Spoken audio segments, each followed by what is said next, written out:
Welcome to Police Academy Prep. This is Deputy Z, and today we will be going through the Law Enforcement Basic Recruit Book of the Police Academy, starting off in Chapter 1, Introduction to Law Enforcement. This will be the in-depth recording version where I read from the entire chapter and provide insight to potential test questions and real-life situations. Be sure to watch the short edition version if you are looking for a more quicker, less in-depth recap consisting of only highlighted topics. So let's go ahead and jump into the material. There are 3 units in this chapter. Unit 1, the Law Enforcement Officer Profession. Unit 2, Officer Ethics and Conduct. And Unit 3, Officer Well-Being. Law enforcement is a service-oriented profession. That is 100% a test question. Keep that in mind, service-oriented. An officer's customer is the public, also a possible test question there as well. While officers do respond to these calls, most of the job is spent serving the community. That is also a possible test question as well. They might say, what is most of the job spent doing? And it might come up with solving crime, helping people, serving the community. That'll be your answer right there. So this means that you will likely spend the majority of your time on tasks like assisting a driver with a flat tire on the side of the road, speaking with business owners about crime prevention, or presenting information on spring break safely to a class of high school students. Each day, law enforcement officers focus on helping people in the communities they serve, maintaining civil order, and enforcing laws. So know those 3: helping the people in the community, maintaining civil order, and enforcing laws. As an enforcement officer, you are responsible for protecting the public. This includes maintaining order, enforcing the law, and responding to emergencies. Such emergencies may include being called to a domestic violence situation, a child custody issue, or an active shooter event. So that whole paragraph I read right there, I would know that well, because out of those 3 sentences, one of those might be a test question, or possibly 2 of those on your test. So they might say, hey, what are some emergencies that you could respond to? Domestic violence, child custody, active shooter. What do you do when you respond to emergencies? You are maintaining order, you're enforcing the law, things like that. So just keep out of that paragraph, keep in mind, in general mind, when you come to the test, you see those questions, just use some of your logic to help answer them if you don't remember them exactly. To accomplish all these tasks, an officer should be service-oriented, dependable, communicative, a problem solver, and a multitasker. You need to be able to think on your feet and react to challenging situations appropriately while taking care of other people and yourself. Constantly strive to improve your skills, assess your abilities, and ask how you can better serve your community. A law enforcement officer is expected to perform a variety of duties and adapt to multiple roles. You will take on many roles as a law enforcement officer, but there are 3 main ones to remember. Ding, ding, ding, possible test question. Well, these will be a test question. You're either the supporter, the stabilizer, and the enforcer. We're going to go through these 3. Make sure you know them in depth because most likely all 3 of them and some will be on the test for this chapter 1. For the supporter role, it is the role you should automatically adopt when interacting with your community. So automatically, you are always a supporter, no matter what the situation be, no matter what call you go to. As a supporter, you will help people who are grieving, hurt, or experiencing a personal tragedy. For example, you might need to calm a lost child, help a confused person with Alzheimer's, or interview someone who has gone through severe trauma. So just so you know, there will probably be about 5 to 7 test questions on the test or more with these 3 being involved. So they might straight up ask you, what role should you automatically adopt, right? The answer is supporter. They could ask you, out of these types of examples, calming a lost child, responding to an active shooter, or dealing with a mentally ill patient, what role would you take? You'd be supporter role. So know the examples they give you because most likely those examples will also be used on the test. So lost child, person with Alzheimer's, or interview someone who's gone through severe trauma. These require you to be compassionate and reassuring. They could also ask you what emotions should you have when being a supporter, and they would be compassionate and reassuring presence. Another important aspect of this role is to learning how you can best support your community. This requires that you take time to learn about the community and the people who live there. Reaching out to community members will give you the tools you need to properly fill the role of the supporter. It will also increase the likelihood that community members will reach out to you with their own support. So again, remember the supporter role. Then we move on to stabilizer. When critical incidents occur, you will need to display confidence to calm those around you. Maintaining your composure and displaying confidence in your capabilities are important to this role. As the stabilizer, you will help those who are struggling to remain calm. You will guide them through the confusion and bring order to uncontrolled situations. Examples of situations that might require you to assume the stabilizer role could include disaster recovery and responding to the scene of a traffic crash. So remember those incidents, responding to the scene of a traffic crash and disaster recovery. Those would be the examples for stabilizer. And just remember that with stabilizer, you have to display confidence in order to calm those around you. So that's when you would use a stabilizer. Then you have enforcer. The role of the enforcer represents duties that are typically associated with a law enforcement officer. Making arrests and maintaining order by giving lawful commands when deemed necessary are just a few examples of where the enforcer role is appropriate. This is when you will need to be assertive and give orders rather than ask questions. While there will be times when you will play the role of the enforcer, the majority of your time will be spent as the supporter and the stabilizer. A couple test questions in there. Where will the majority of your time be spent? That will be supporter and stabilizer, not enforcer. Obviously, you need to know that you need to be assertive and give answers. So they might ask, when is the time you need to be assertive and give give orders rather than ask questions? That'll be the enforcer role. They might also ask which role is typically associated with a law enforcement officer, and typically it's enforcer, right? That's all the shows that show. That's what people assume. So that's a good test question there as well. Then we have shifting roles. Moving between different roles is an important skill that you need to develop to be an effective law enforcement officer. For example, if you are responding to a sexual battery case, you might first need to stabilize the situation to preserve evidence and keep the victim and their family or friends calm. While stabilizing the scene is critical, it is also important that you shift into a supporter role when talking to the victim and asking them questions. Putting the victim more at ease will help secure their cooperation during the investigation. However, if circumstances change and the suspect is on the scene or the victim's family wants to take the situation to their own hands, you may need to take on the role of the enforcer. The enforcer role is an essential part of the job. However, incorrect or excessive use of this role may degrade the trust of the community and damage the way people view law enforcement.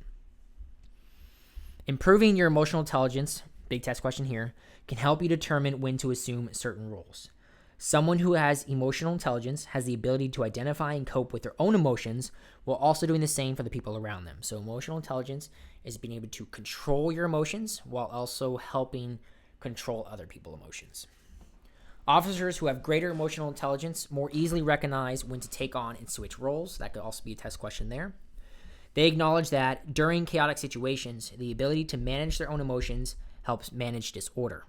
Emotional intelligence does not mean you suppress your emotions or the emotions of others. It means you know how to recognize them, cope with them, and view them as assets to your professional life. So again, emotional intelligence does not mean you suppress your emotions. It means you know how to recognize them, deal with them, and use them. Emotional intelligence is a skill that can make you a better officer.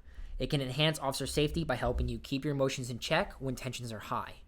To strengthen your emotional intelligence, engage with community members and genuinely listen to them. So if they ask, how do you strengthen your emotional intelligence? You engage with community members and listen to them. Ask your fellow officers and command staff for honest feedback on how they think you deal with tense situations and how approachable you are to community members.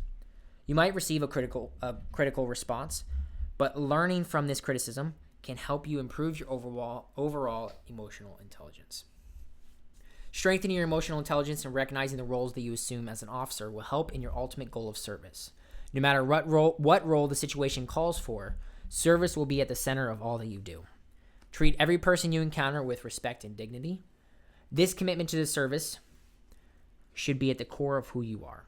Even outside of your job, you will be regarded as a public servant. So, test question there possibly as well. If you're outside of your job, you'll still be regarded as a public servant. Each time you put on the uniform, you assume the societal position of a law enforcement officer. This is a position that gives you the authority and power to enforce the law. You should understand that this places you in a unique situation within your community.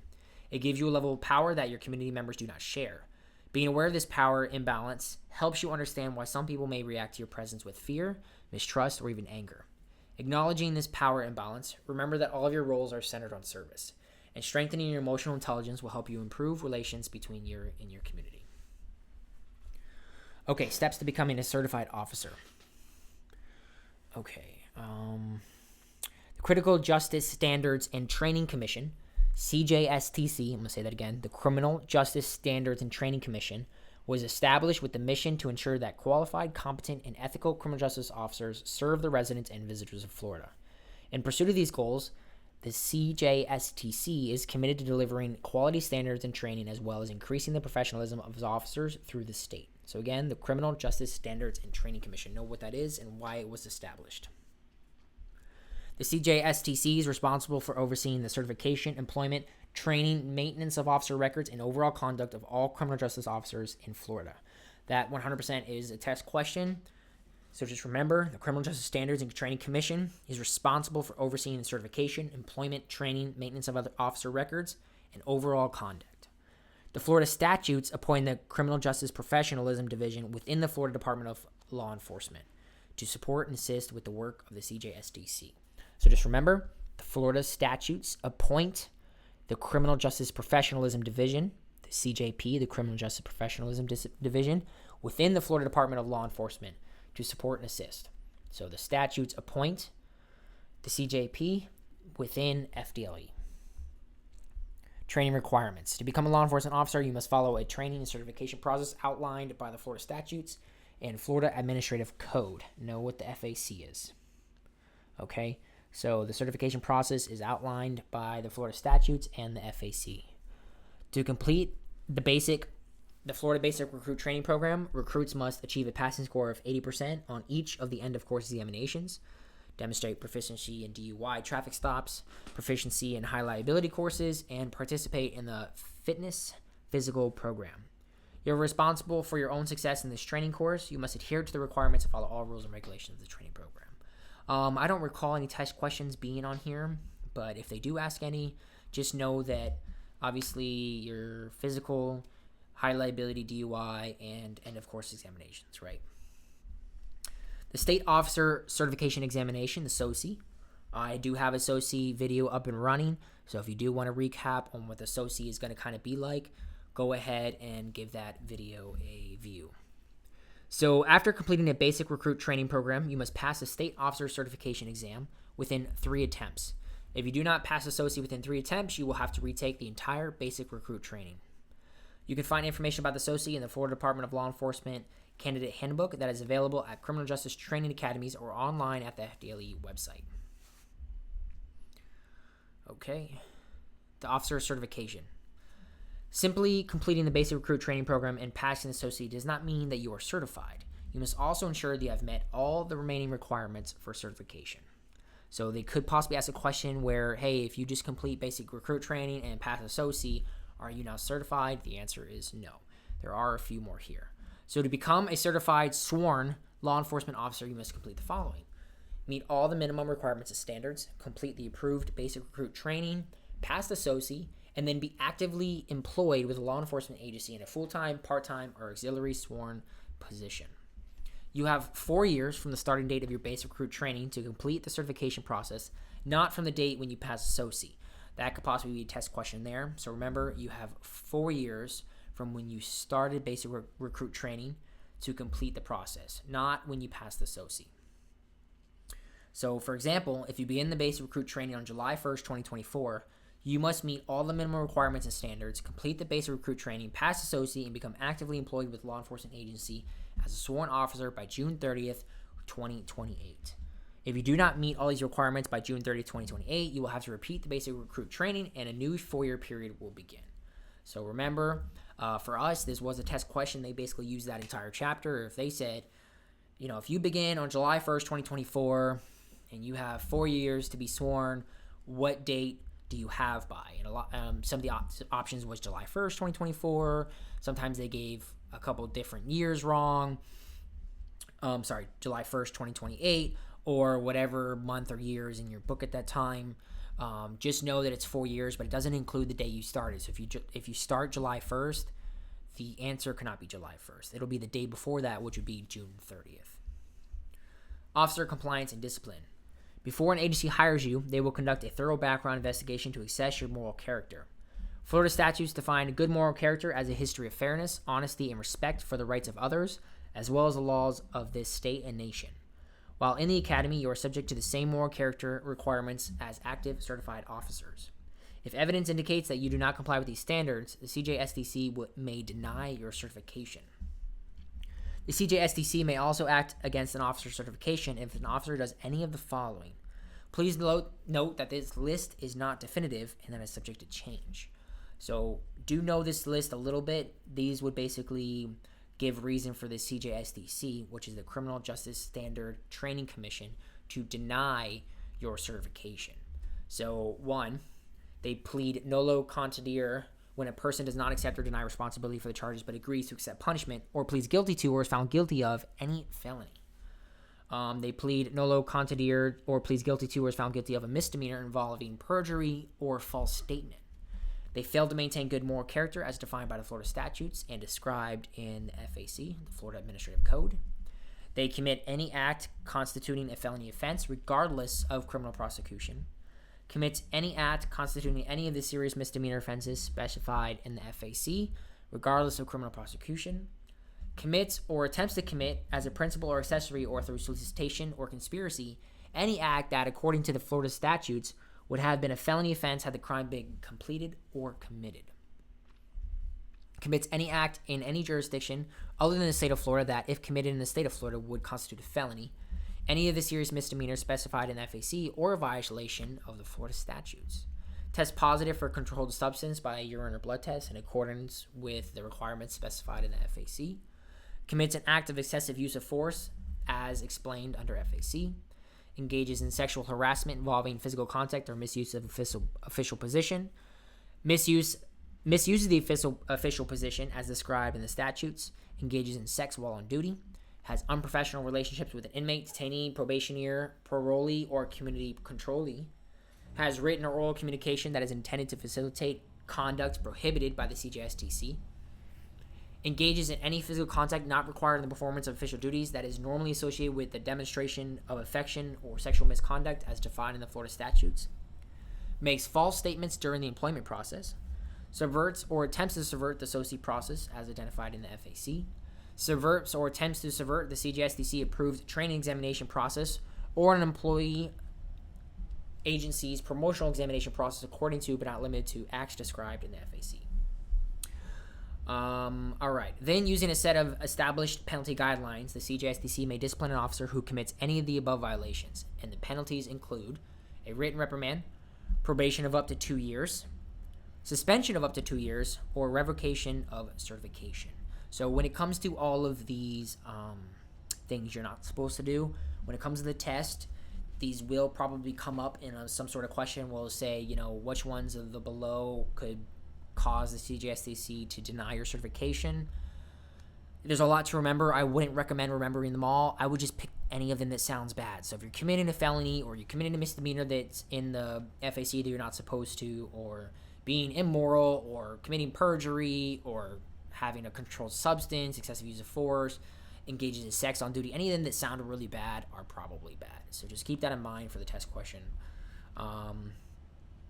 Under Florida law, the CJSDC must revoke your certification if you are convicted of, plead guilty, or nolo contendere to, or are found guilty of any felony offense, even for withholding of adjudication or suspension of sentence.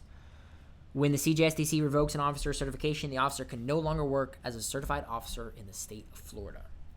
While these guidelines are specific to sworn officers, the CJSDC and the Academy will expect you to adhere to the same standards of conduct during basic recruit training. Violating them may result in the denial of your officer certification. A law enforcement officer is one small piece of a large, complex structure known as the criminal justice system. Possible test question there. Again, just one piece in the CJS, the criminal justice system. Officers play an important role in this structure. Your ability to interact effectively with other parts of the system directly affects your job performance as an officer. The system of criminal justice involves, that's in bold, involves the maintenance and enforcement of criminal laws and includes the structures, functions, and decision-making processes of the agencies that deal with the management and control of crime and criminal offenders. That is a mouthful there. Just kind of get the general gist of what the criminal justice system does and is a part of, and how you're a part of that. The three main components of the criminal justice system are law enforcement, the court system, and corrections.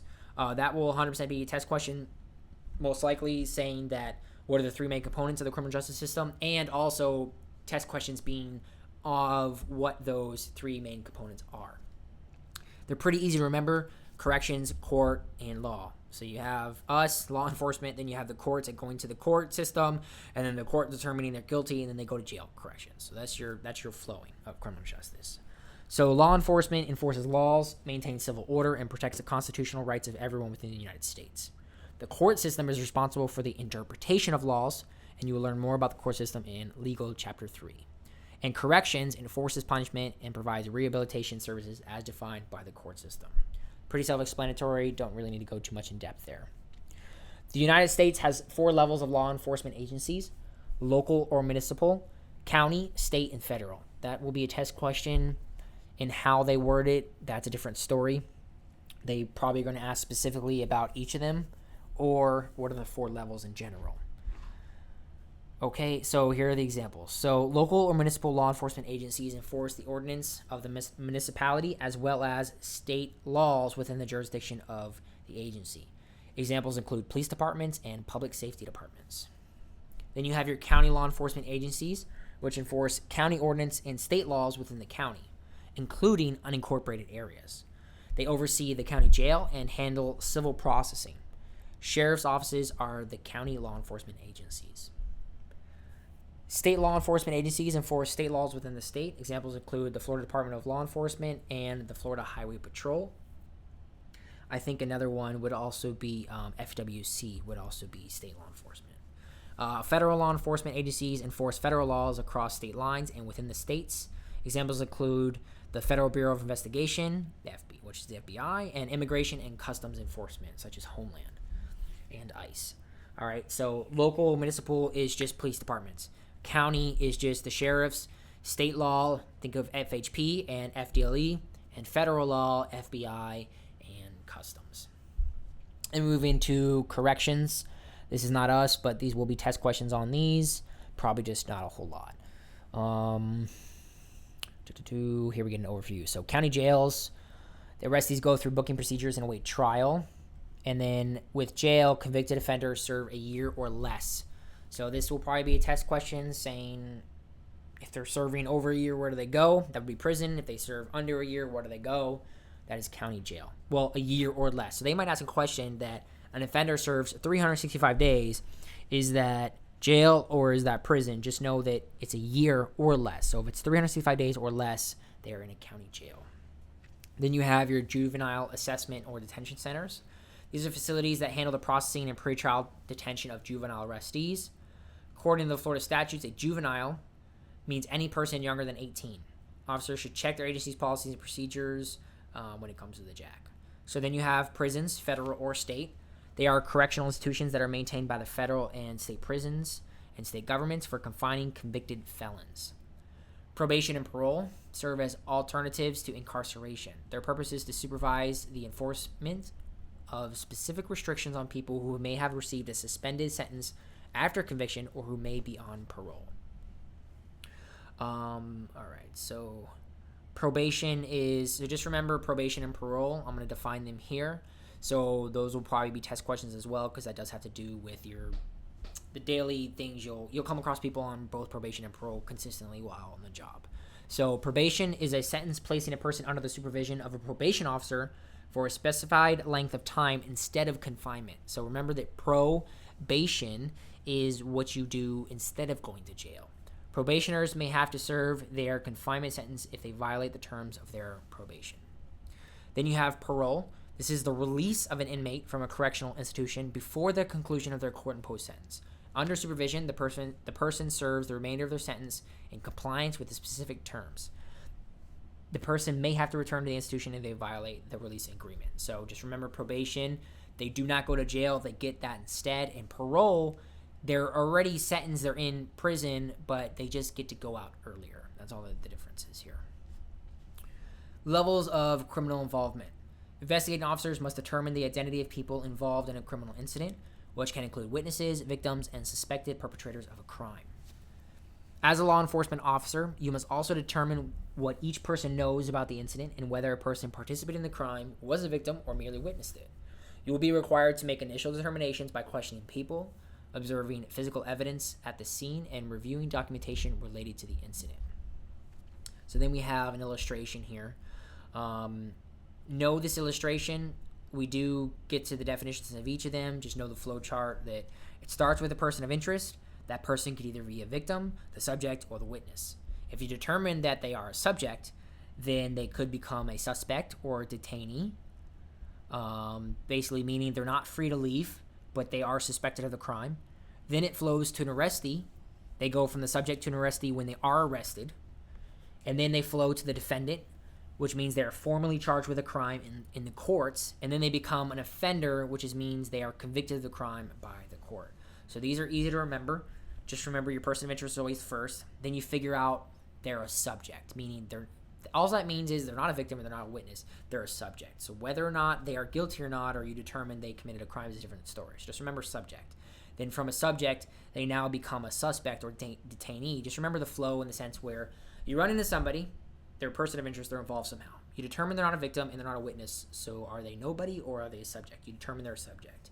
Then, once you know they're a subject, you determine that they might be a suspect or they are a suspect, so you detain them, you put them in cuffs. Now you do your investigation to figure out if that's actually the person you are arresting. You determine that it is, you arrest them. Now they become the arrestee. Then they become the defendant when they are formally charged, meaning they will go to court. And then if the court determines they are guilty, then they become an offender. So pretty simple to remember once you remember that order, if you think of it real life. I know our class had a little struggle on this one with subject versus detainee versus arrestee. So just remember that you're not arrested until a detainee could be in cuffs, but the arrestee is like, okay, that person's going to jail. So just know the difference between those three. All right, so here's some following terms, all in bold. These will be test questions. So know the term and know the definition as they can be alternated for the test. So a complainant is a person who reports a crime or alleges that a crime has been committed. So usually the caller. The caller is the complainant. Then your witness, any person who has information about some element of the crime or about evidence or documents related to the crime. A witness may have heard statements or observed events before, during, or after the crime and may have information about a piece of evidence associated with the crime or knowledge of some document related to the crime. Way too much words there to define what a witness is, but you understand the concept. Victim, a person or entity that suffers an injury as a result of the crime. The injury may be physical, loss of money, loss of property, damage of property, and not all crimes have an individual or just one victim. For example, the victim in the crime of unlawful possession of a controlled substance is the state of Florida. So that could be a test question there too. So just make sure when you're studying these, you remember every part of it, because they might just say, hey, who is the victim in the crime of unlawful possession of a controlled substance? So they could throw you a curveball there. So keep that in mind. It all depends on how your test maker is. He might try to stay, and he could switch up by test, but on a certain test, he might go more bolded terms, and then on another test, he might try to trick you up and go for things you might not remember to study. Like the example of right here, the state of Florida being a victim. You might not have thought about that. You might have thought, oh, I only need to know the victim. But until you learn your test maker and how he asks questions, which may take you 4 or 5 tests, you won't really know. So my recommendation for the first 4 or 5 chapters is to just really kind of study everything and anything that sounds important until you figure out, okay, he only goes bolded terms, or he actually gives us a lot of curveballs, so we need to study everything. Now we move on to confidential source. Is a person who provides information in confidence about a crime, either from a sense of civic duty or in the expectation of some personal benefit or advantage, and the identity is normally not disclosed. Then you have a person of interest, someone who is involved in a crime, who has not been arrested or formally accused of a crime. Commonly refers to someone in whom the police are interested, either because they are cooperating with the investigation or may have information that would help the investigation. Subject. A known person accused or suspected of committing a crime. A subject may not have actually committed the crime. Then you have your suspect and detainee. Person believed to have committed a crime. You may identify a suspect by directly observing that person commit the crime, indirectly through witness observation and statements, the suspect's own statements, or learning of the person's identity based on evidence collected while investigating the crime, such as fingerprints, DNA, etc. Then you have an arrestee, a person who is under arrest or has been arrested. A defendant, a person formally accused of committing a crime or of civil wrong in a court proceeding. And the offender, a person that is convicted of the crime in the court of law. So in regards to your class, I would say most people will have an issue knowing the difference between subject and suspect / detainee. So the subject is going to be accused of a crime, sure, just like the suspect and detainee, but the subject most likely didn't commit it. It's just your first step in determining if he should be arrested. Then your second, look at it as steps, right? Not looking at the difference between subject and suspect, but rather subject is step 1, and suspect is step 2. If you look at it that way, you'll have a better understanding of the concept. All right, chain of command. Most law enforcement agencies have a structure that is practical and hierarchical. Under this system, subordinates report to a single superior, and many agencies have an organizational chart that shows how the various jobs and positions are related. Chain of command, this is in bold, know this definition. It is the order of authority within an organization. It provides the links of authority and responsibility that join one level of an organization to another. Law enforcement agencies often assign ranks to the different structural levels of the organization. A typical rank structure in the law enforcement agency might be top being sheriff, chief of police, second under sheriff or chief deputy, 3 colonel, 4 major, 5 captain, 6 lieutenant, 7 sergeant, 8 corporal, and 9 deputy officer or trooper. I wouldn't necessarily take time to remember these in order. You probably really need to know who's at the top and who's at the bottom. Will a test question come up saying, hey, is a lieutenant or a sergeant above it? Most likely not, but a lot of it is kind of common sense. I mean, I would say most people would know that a captain is above a lieutenant is above a sergeant. Major and colonel might be a little confusing, but like I said, I wouldn't waste too much time studying that unless you have extra time to study that. Your rank as an officer identifies where you are in the structural level of the organization. In most agencies, officers with ranks such as lieutenant, captain, and higher are regarded as command level. So there's what I'm saying. You might not need to memorize the order, but know a couple little things that, hey, if it's lieutenant, captain, and higher, that would be your command. So generally, your sergeant would not be considered command. Most organizations use the chain of command as a means of communicating and making decisions. A chief or sheriff cannot answer every question that subordinates might have on a given day, so most officers go to their immediate supervisor for help. So just remember that you're not going to your chief or your sheriff for everyday questions. So that is the purpose of the chain of command.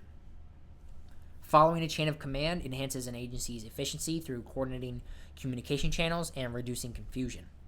There must be uniform channels for communication within the agency to manage and accomplish objectives. These channels must include both vertical and lateral communication.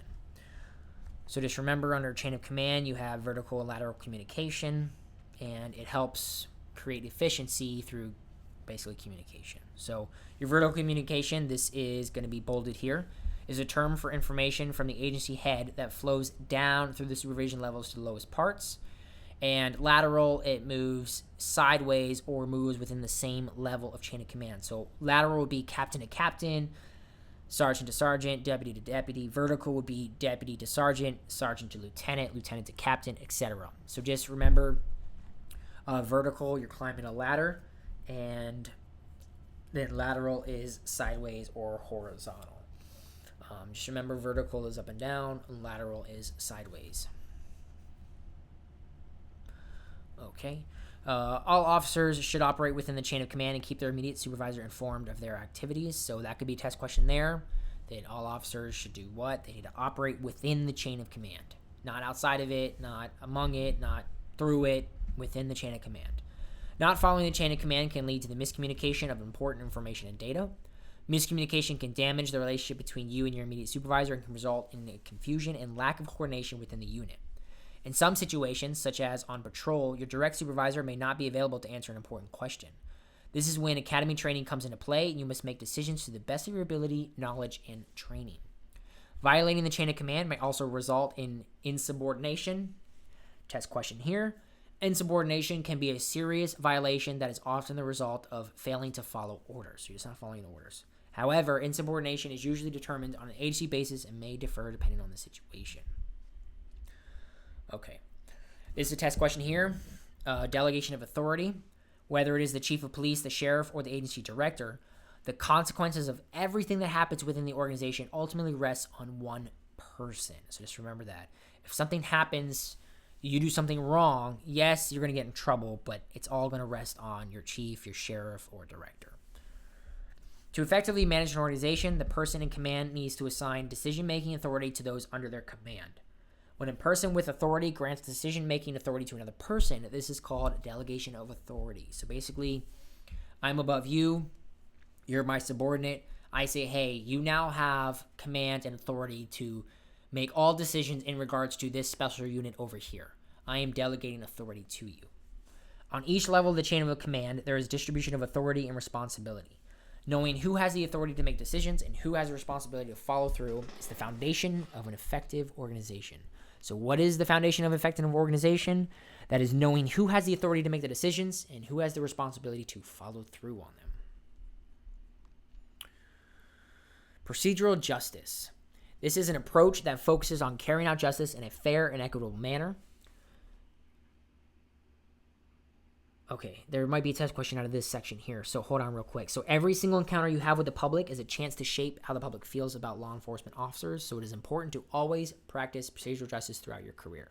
That could be a test question there, basically saying that every single encounter you have is a chance to shape the public's view on you. Okay, so research shows that when people believe they have been treated justly by law enforcement, they are more likely to comply and generally have a more positive view of law enforcement. Employing procedural justice in your duties as a law enforcement officer can make you more effective in your work. Okay, so that could be a test question there as well. What can make you more effective in your work? Employing procedural justice. There are 4 pillars that compose procedural justice. Know these and know their definition because they will be on the test in multiple ways, in more than one. So the first one being fairness and consistency of rule.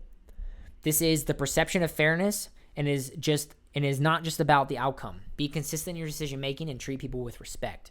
So this one's pretty easy because it says perception of fairness, so you know that's the fairness and consistency of rule. Then you have voice and representation in the process.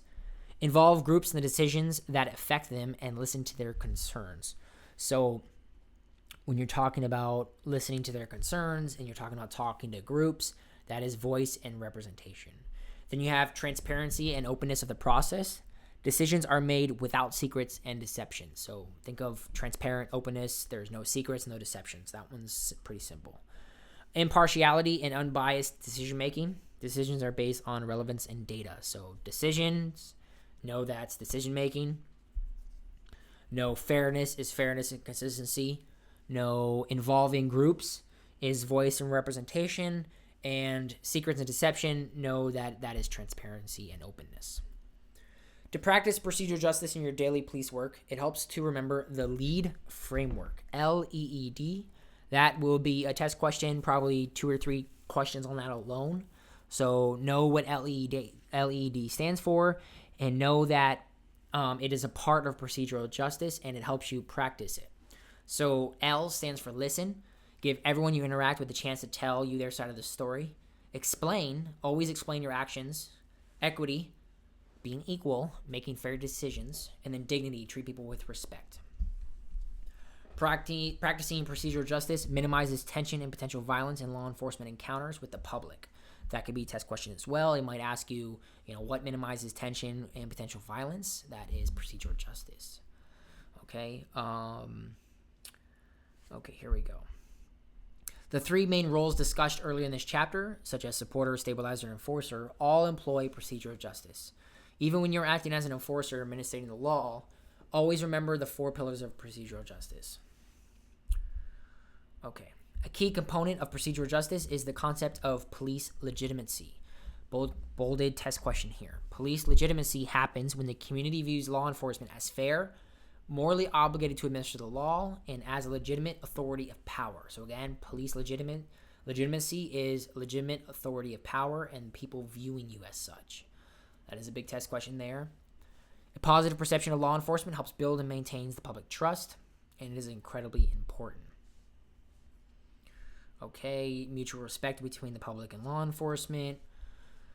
And just remember that when the public does not have confidence in law enforcement, there may be negative consequences, such as people not listening, less likely to report crimes, take matters into their own hands, etc. Now we're moving into ethical concepts. Ethics, test question here, this is bold. It are the standards of conduct based on the principles of right and wrong defined by society. Ethics dictate how a person should behave, and laws and rules are derived from ethics. Okay, a couple test questions in there. The general definition of it, knowing it is the standards of conduct based on principles of right and wrong, defined by society, and also know that laws and rules are derived from ethics. Those will most likely be 2 test questions there, phrased in different ways. Okay.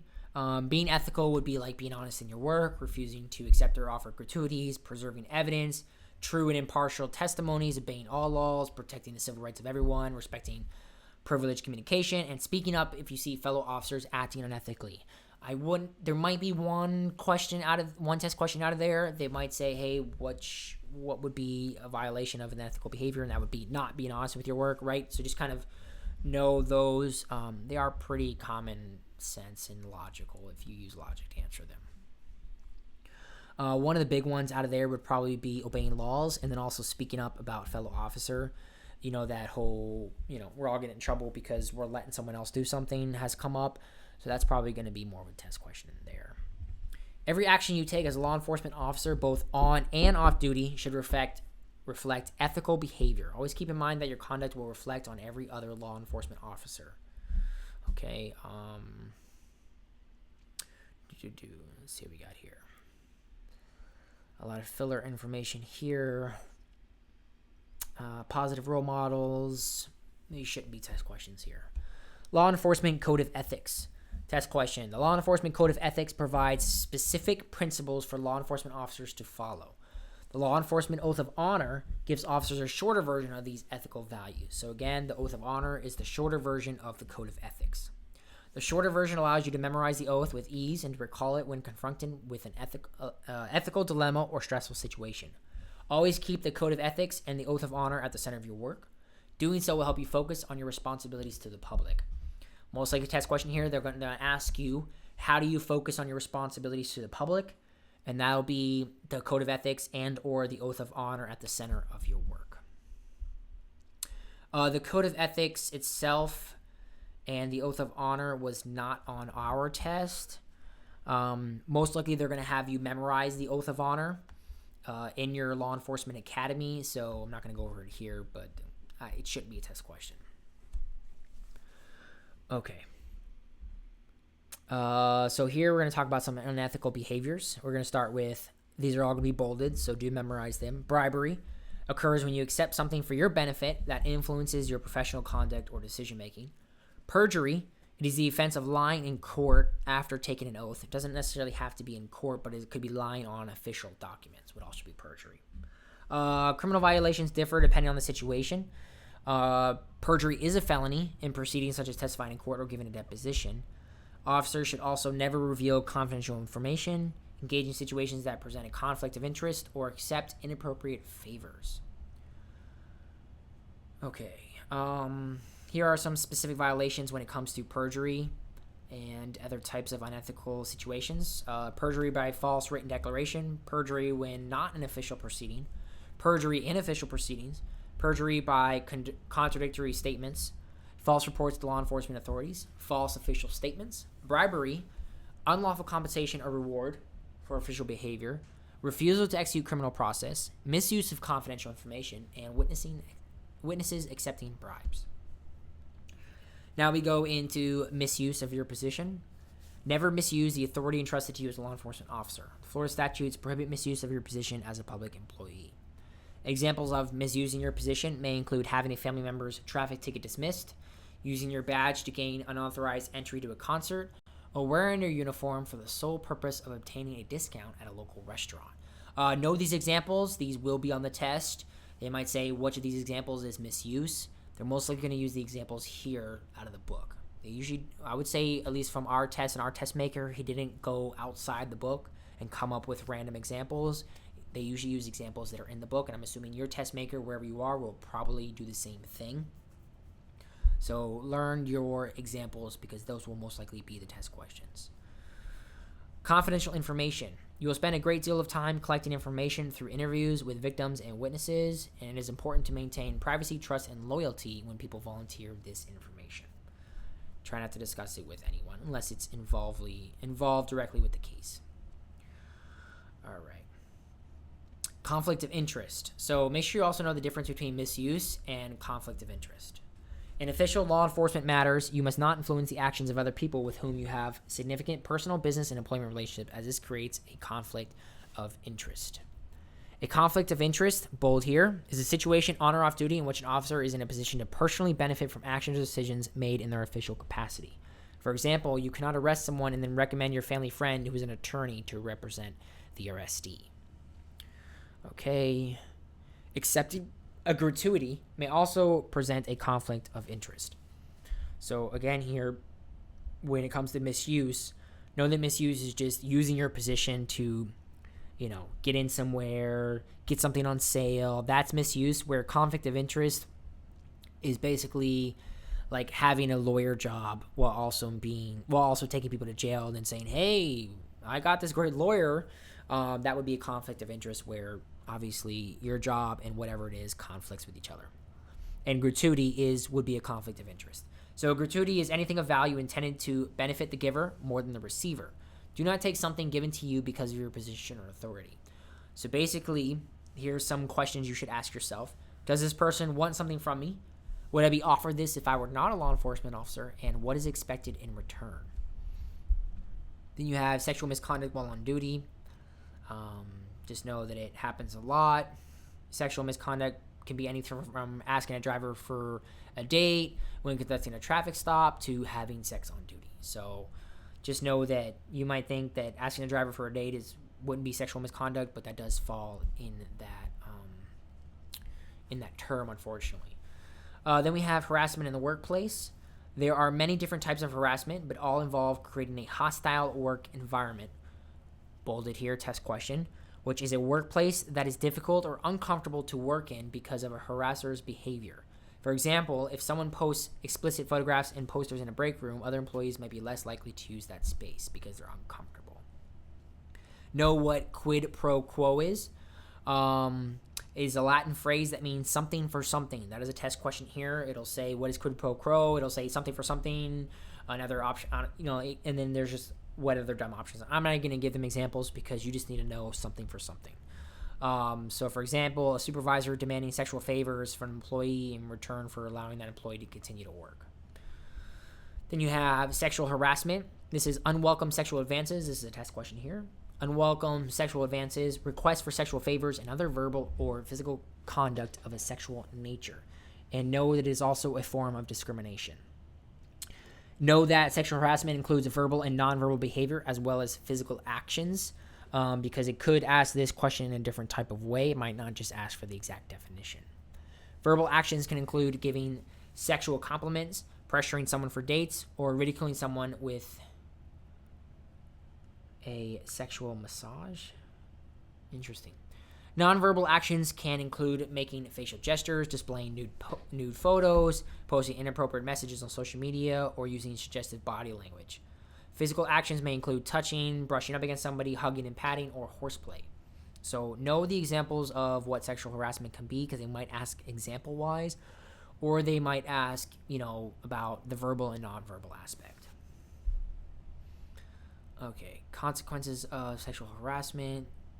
That could be a lot. Loss of rank, termination, the CGSTC revoking your certification, etc. Okay, now we move into unbiased policing. Know the difference between bias and unbiased. So, unbiased policing, know that bias is the unfair treatment and attitude towards a group of people, and it is considered unethical behavior. So, remember, bias is you're being mean. So bias being mean, and you are choosing a group over somebody else. Know that unbiased policing is also known as fair and impartial policing. So unbiased policing, know that term. It is also known as fair and impartial policing. So that would be a test question right there. And also know the definition. It is the equal treatment of any person you stop, question, search, detain, or arrest, regardless of the person's race, ethnicity, religion, gender presentation, sexual orientation, socioeconomic status, national origin, homeless status, mental or physical disability, age, or other self-defining characteristics. Then we move into explicit bias. So explicit bias, test question, is aware Someone with explicit bias is aware of the dislike of certain groups or people and might be openly hateful and biased in their actions. So explicit bias, think of a song being explicit. That usually means cuss word and talking, they're cussing and they're talking about really bad things, right? Sex and etc.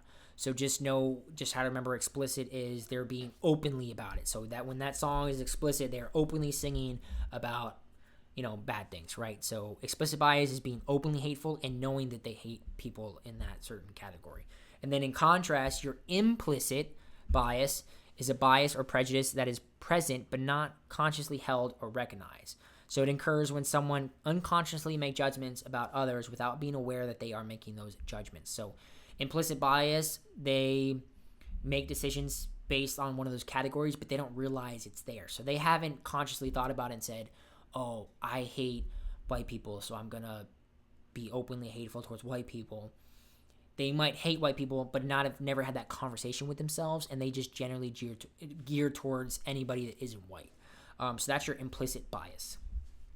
And know that every person has implicit bias of some kind, including but not limited to whether it's education, class, age, etc.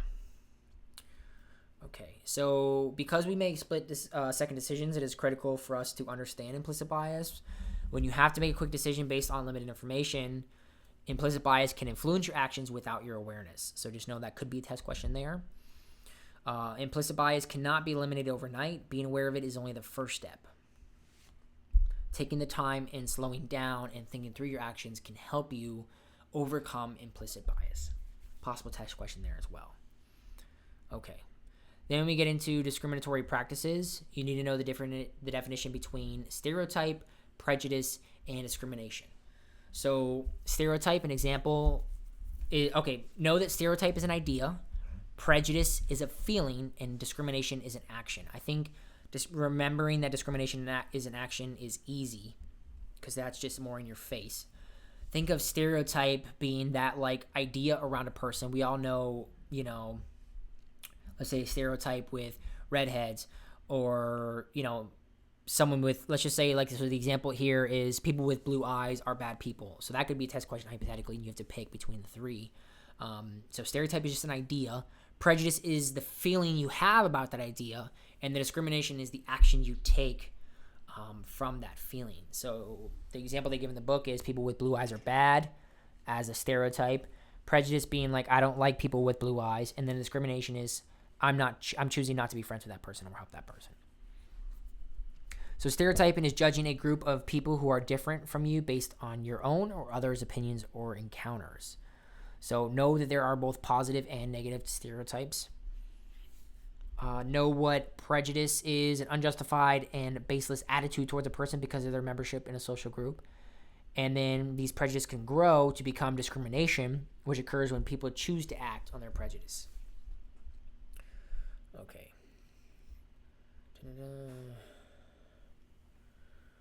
Okay, basically the next stuff here is basically saying don't let these three define your work as law enforcement. I don't really see test questions coming out of there. Let's put this in Unit 3. So let's talk about stress and officer wellness. So stress, this is a bold term here, includes the physical or emotional reactions to an event or situation. That will be a test question. And know that from stress come the fight, flight, and freeze response. Know these three. These probably will be on the test. So you have fight, the body prepares to fight, easy. Flight, the body runs. And freeze, the body fails to react. So as a law enforcement officer, you respond to high-stakes situations such as domestic disputes, child abuse, trafficking, accidents, and homicides. For victims, these situations may occur only once in a lifetime, but as a law enforcement officer, you may find yourself regularly in dangerous situations. So basically, they're saying you need to be able to manage your stress. Then we have categories of stress. These three are going to be bolded, and they will be test questions. By the time we're done with this video here, you're going to have all 50 test questions most likely. So just bear with me here. So routine stress happens on a daily basis and is a normal part of life. Some examples include the ordinary stress of being an officer, balancing home and work, and taking care of day-to-day tasks. So with routine stress, they could ask you the exact definition. They could ask you the example. So they might ask you, what type of stress happens on a daily basis. Or they might ask you, What stress has to do with taking care of day-to-day tasks. So those are two ways they could ask the same question there. So you need to know the definition and the examples for these three. Acute stress that is short-lived and occurs when you experience unexpected changes in your life, such as the end of a relationship, death of a family member, or sudden unemployment. So acute is short-lived. Routine is daily basis. And traumatic stress occurs during major events like war, disasters, incidents of assault, or other events when you feel your personal safety or the safety of others are in danger. Most people who experience traumatic stress are able to recover. However, some people might be at risk of developing PTSD, also known as post-traumatic stress disorder. So before we get into PTSD, traumatic, major events, acute stress, short-lived, and routine stress, daily basis. So I know for our test, they used day-to-day tasks for routine.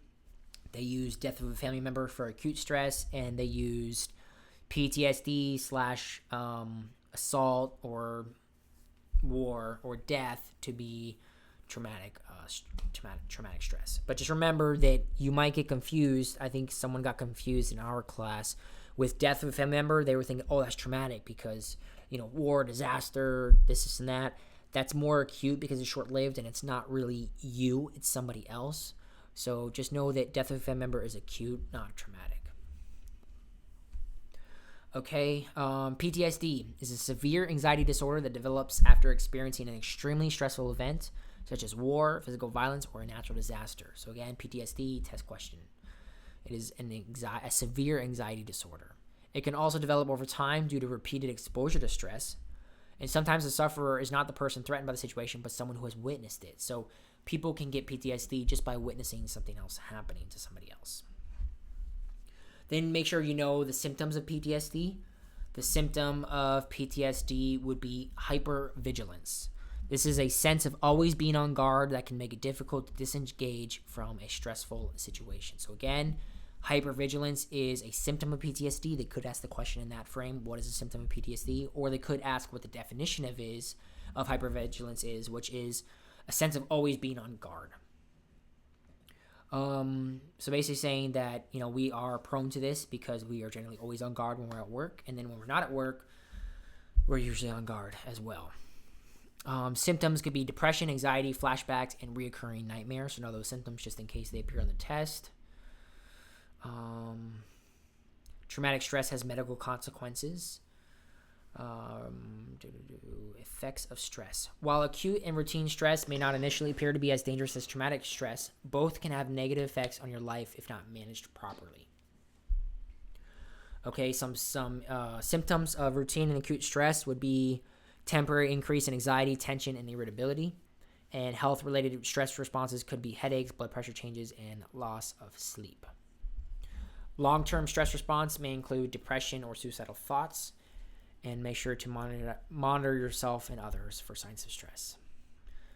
Now we have reducing stress. Basically saying you need to prioritize your health from day one. Make sure to take care of yourself emotionally, physically, and mentally. Make sure to separate your personal life and your professional life. Here are some ways to cope with stress. These will most likely be a test question here. Regular physical exercise, running, swimming, bicycling. Sufficient sleep each day, maintaining a diet low in fat, sugar, and caffeine, and a diet rich in vegetables, fruit, and water, and avoid alcohol and smoking. Make sure to have a support system. And then now we talk about resilience. So making your mental and physical health a priority will help you build resilience. That could be a test question here. And again, that is mental and physical health, making it a priority. Where resilience, the definition, is the capacity to effectively cope with stress, trauma, and other serious problems. You can strengthen resilience by making your health a priority and seeking help from licensed mental health professionals. Okay, and also a support group. Know that there are assistance for officers such as Alcoholics Anonymous, Crisis Text Line, Narcotics Anonymous, 988 Suicide and Crisis Lifeline, Substance Abuse and Mental Health Service Administration, and the National Alliance of Mental Health. Did these appear on the test? Not necessarily. It might appear in a bunch where it's like, hey, these four, Alcoholics Anonymous, Narcotics Anonymous, and 988 and Crisis Lifeline. It might appear like that in a bundle. but most likely not going to be in the test question. And if they are, it'll probably be an easy question. Then there are resources that are solely to help law enforcement officers. I would know these more than the other ones. So you have Badge of Life, Blue Help, Center of Officer Safety and Wellness, Concern of Police Survivors, First Responder Support Network, HEART, Police Officers Providing Peer Assistance, Safe Call Now, and the Vicarious Trauma Toolkit. So these were not really on the test, but just know they'll probably ask more of, are there resources to help law enforcement officers?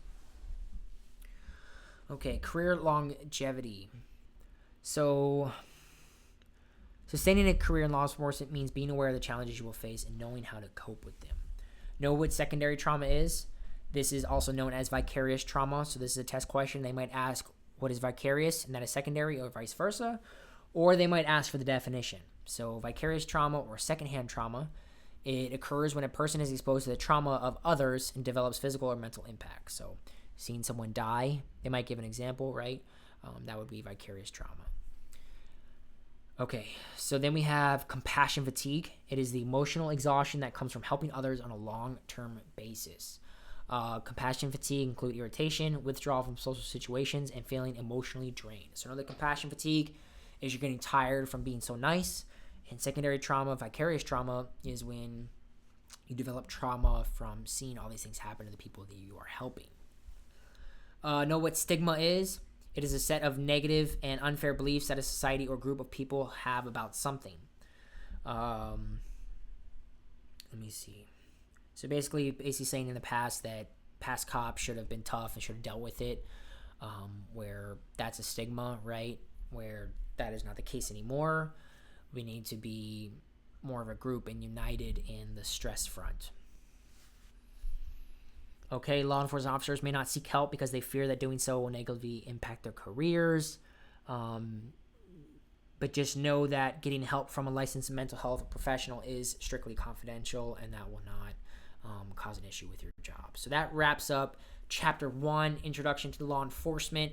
I would say we probably went through about 30 to 50 possible test questions there alone. So if you stuck it to the end and you stayed with me for this long, hour-long deep dive into this chapter, I think you do very well on this test, especially combined with if you read, if you take, if you have notes and you have cards, etc., if you have any practice exams or whatnot.